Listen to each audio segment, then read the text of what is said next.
This seems like a good opportunity to bring up Jeffrey Epstein. What do you think about him? What do you think he was intelligence? I'm confident he was intelligence. Yeah. This is a thing that I've had debates with people too, is that I've had people tell me that blackmail is not a real thing. Blackmail is useless. That there's no reason that this guy would be bringing scientists and politicians to some island to get some sort of dirt on them for some sort of, to hold blackmail over their head for favors. I agree with that. You do. Blackmail is effective in the very short term, right? If you need somebody to give you something and you have information that you can really hold over his head, he might end up confessing to his own side. He might end up killing himself, which happens with some frequency. So it's only going to work for you for a little bit. I don't think that was necessarily the case with Jeffrey Epstein. I'm convinced that Jeffrey Epstein was working for Mossad. And I'm convinced that he was working for Mossad for a long time. He fit the profile, I'll put it that way, of what we would call an access agent. An access agent. Yeah. So Jeffrey Epstein's not going to give you classified information because he doesn't have access to classified information. That's not why he would have been working for Mossad. Let's say Mossad wants access to a former president of the United States, a member of the British royal family, the greatest minds on Wall Street, who are willing to talk when their guard is down and their pants are off about the people that they know and the people that they're talking to. You think Bill Clinton didn't talk to Barack Obama? Of course he did. Right. Presidents and former presidents talk all the time to get advice from one another. All the time. So you're going to get somebody who's Jewish, who loves money, and who loves Israel, and you're going to get him to invite all these people down to his private island, put them in compromising positions, and just get them talking. And then you report back everything. Everything. Because it's not necessarily the guy as much as it is the people that the guy has access to. I'll give you another example. When I was in training, one of our instructors said that the best recruitment he ever had in his life was a copy machine repairman. He said, now, does the copy machine repairman have any access to classified information? Of course not. But what happens when the copy machine breaks in the prime minister's office? They got to have it fixed. So you recruit this guy, just wait till it breaks or needs service. And then when he goes to repair it or to service it, he puts in a device that every time somebody makes a copy, it sends another copy back to Langley. And so you see literally everything that the prime minister is seeing. That's access. The repairman's not, you're not going to win a medal because you recruited a repairman. You're going to win the medal because you got the repairman to compromise the prime minister. But why all the scientists and the physicists? Oh, yeah.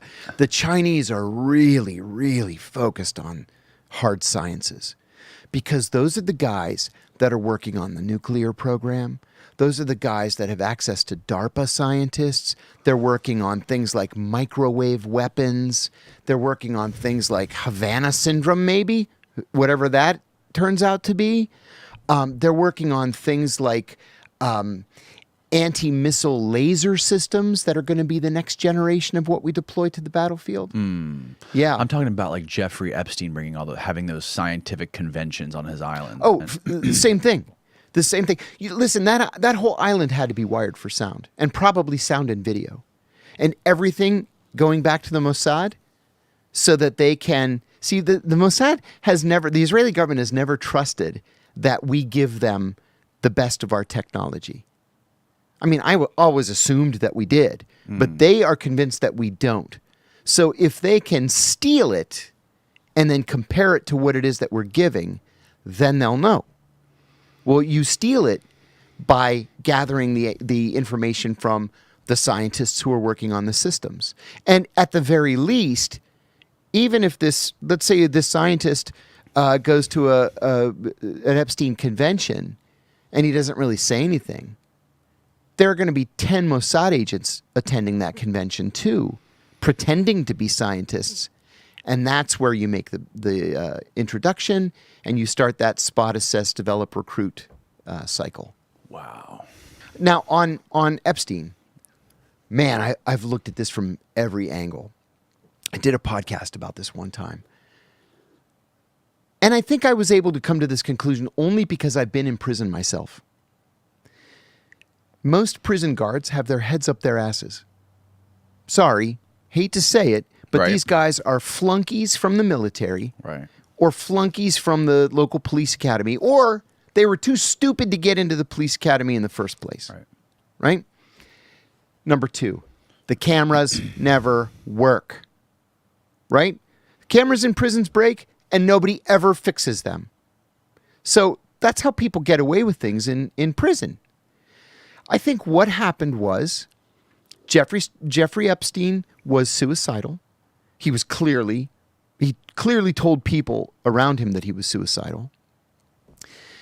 He should have been in solitary confinement. And when you're suicidal, what they do is they strip you naked and they give you a paper smock to put over you, right? So you can't use it to tie a knot and hang yourself.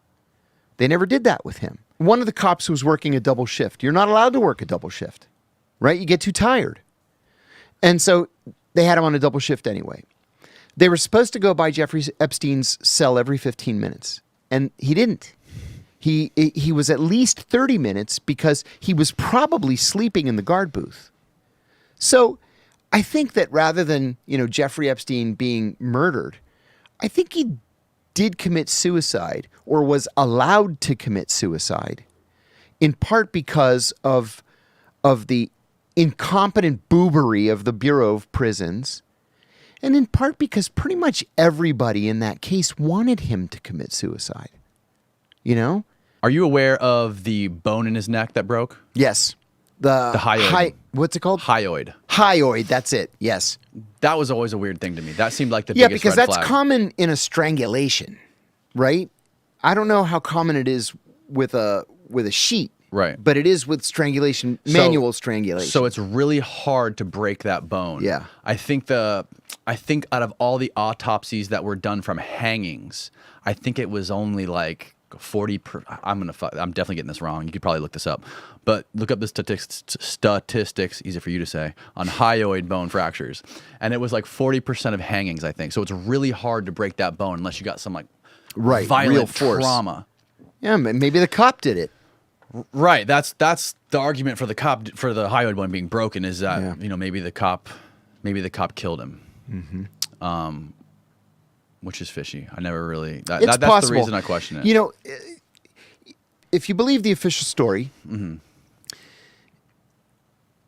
you have to believe that at every step of the way something went wrong. The cop was too tired. The cameras weren't working. The cop didn't make his rounds.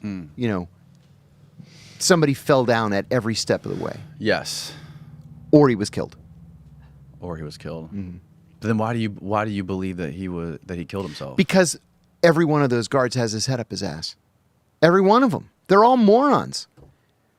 So when they say, well, the cop fell asleep. Yeah, I used to see him sleeping in there all the time. The cameras didn't work. Yep, none of the cameras work. Yeah, but the guards being morons doesn't support suicide any more than it supports him being killed, right? Like the guards could still be morons. Right, yeah. Yeah. We shouldn't discount also that Epstein asked to be killed.